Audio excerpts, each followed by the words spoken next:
我是剑侠好声音。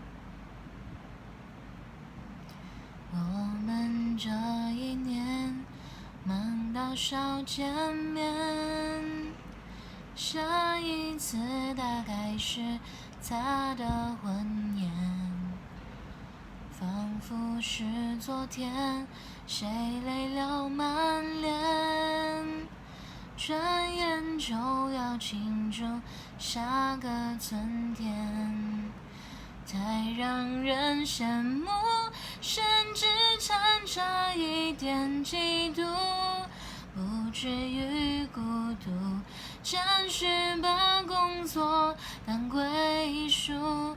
你们都羡慕我累积的飞行里数，勉强也活出另一种满足。真的，既然我们可以幸福，就不要频频回顾谁的青春不糊涂，错爱只是过渡。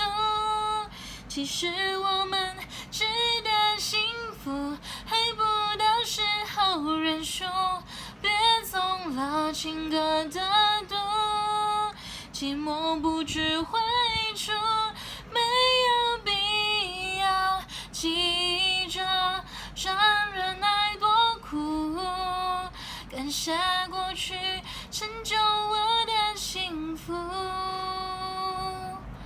我们别哭，爱不会被辜负，我们都知道被缘分眷顾。谢谢。